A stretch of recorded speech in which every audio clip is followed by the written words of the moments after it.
Սարկոզիի դատավճիռը անակնկալ էր ձեզ համար։ Եվ մաս կազմում է այս մթնոլորտի դա։ Ինչ է կարծում։ Այսինքն, գիտեք, մենք համոզված ենք, որ Ֆրանսայի մեջ արտարատադրությունը անգախ բան է, անգախ, այսպես քաղաքականին անգախ է։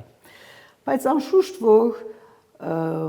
չսեմ քաղաքականությունը, բայց հասարակության մեջ եղած շարժումները որոշ չափով անդրադարձ կունենան թադավորներու որոշումներու վրա։ Հետևաբար հավանաբար անդեսանելի գապ մկոյություն ունի, բայց չեմ ասել քաղաքական դերիվայրումներն են, որ բան ունին, անդրադարձ ունին, բայց ժողովրդի այն օրվա, այսինքն այս բարակային այսօրվա դրամատուրգությունները նաև գրնան ասել թադավորներու վրա։ Դե Հայաստանն էլ է գնում ընտրությունների։ Արդեն ազդակները կան առաջին։ Թե չեք հասցրել այդ տրամադրություններին ծանոթանալ։ Ծանոթ եմ, օրորին կհետևիմ այս բաներուն։ Ես գիտեմ, որ որևէ լավ կառավարություն պետք ունի շատ լավ ընդդիմություն։ Այնպես որ ընդդիմությունը խնդիր է Հայաստանի մեջ։ Ճիշտ բան եք ասում։ Առաջին նախագահի ակտիվությունը ձեզ չի զարմացնում։ Ընդդիմությունները կպատրաստվին, կգործեն։ Առաջինը ինք որպես կուսակցության ղեկավար ընդդիմությունները կպատրաստվի, թերևս ինք չէ որ պիտի իր տեխնազությունը տնի այս տարիքին։ Չէ, բարձ է։ Բայց շատ հավանաբար պիտի ուզե իր թերակատարություն ունենալ այդ ընդդիմությունների մեջ։ Ես կգործեմ, որ Լևոն Տեր-Պետրոսյան երբեք չէ հրաժարած քաղաքական փեմեն։ Միշտ բան ունի աչքը այսպես հսկողության տակ կբայի քաղաքական փեմ Հայաստանի մեջ։ Իսկ որևէ կողմնորոշում Լևոն Տեր-Պետրոսյանի կողմից նկատելի է թե։ Կողմնորոշում այսօրվա իշխանություններու թեմ է։ Բայց ըստ իմ այսպես թադողության Հայաստանի կոնգրեսի մասնավորապես արտաքին քաղաքականությունը հավասարակշռված գուզե լալ գուզե արևմուտք արևելք բաներ չտնել խրամատ չստեղծել այս ուժերու հետ եւ գկարծեմ որ ճիշտ բան է այսինքն ես բան չեմ այս կամ այն գողմի հետ չեմ բայց գկարծեմ որ Հայաստանի աբական հավասարակշռված քաղաքականության մեջ է ոչ մեկ կողմ ոչ մյուս կողմ յուրաքանչյուրը իր բաները ունի յուրաքանչյուր կողմ այսինքն արևելք ընդհանրապես ոչ միայն Ռուսաստան բայց նաև Չինաստան Հնդկաստան եւ այլն գիտեք այսօր բանը ստեղծված է այսպես երկու կողմերու միջև խրամատը ստեղծված է եւ արևմուտքի աստեցության չափը սկսած է նվազիլ եւ արևմուտքի աստեցության հագարականով որ Միացյալ Նահանգները գոյություն ունին արևմուտքի աստեցության challenger-ներ կան այսպես որոնց մաս կգազմի նաեւ Ռուսաստանը եւ Չինաստան եւ այլն ուրեմն ես կգործեմ որ Հայաստանի համար այս շատ խախուտ եւ անգայուն միջազգային վիճակի մեջ Հայաստանի համար մեծ վտանգ կներկայացնի մեկ կամ մյուս կողմի հարիլը ընդդեմ մյուս կողմին եւ այնպես կտեսնեմ որ Հայաստանի կոնգրեսի Լևոն Տեր-Պետրոսյանի քաղաքականությունը եւ մտածողությունը դեպի այդ կողմի Դուք ինձ հիշեցրեցիք այն ժամանակները երբ դուք հայեղապողական դաշնակցության մաս էիք կազմում եւ ավելի կոնկրետ էիք շփվում առաջին նախագահի երբ նա նախագահ էր քաղաքական կուրսի անձնապես ոչ բայց գկարծեմ որ փոխված է որոշ չափով բան փոխված է թեև այսօր դակավին դիսկուրսի այսինքն խոսույթի ոլորտի մեջ կգտնվենք փուն քաղաքականությունը այսպես գարձր քաղաքականությունը գսկսի երբ իշխանության գլուխ կավորել է գուսակցություն այնպես որ այսօր խոսույթի ոլորտի մեջ ընդունելի բաներ կան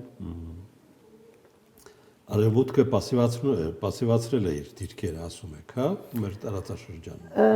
Ես պիտի ասեի, որ Արևմուտքը մեր տարածաշրջանի մեջ շատ ակտիվ է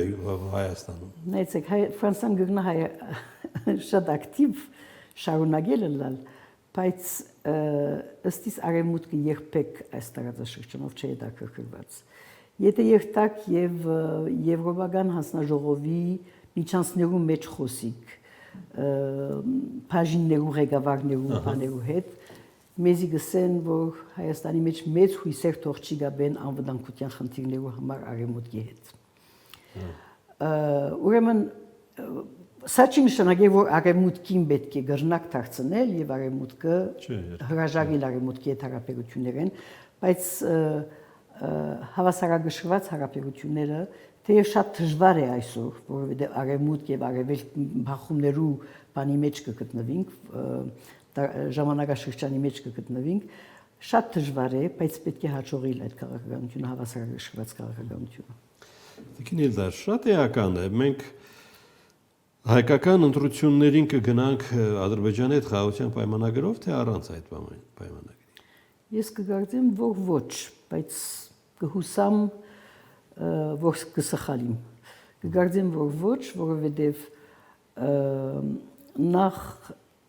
Ադրբեջանի կողմէ բանջներ կան, 2-3 կարևոր բանջներ կան, որոնք կարելի չէ Հայաստանի իշխանություններուն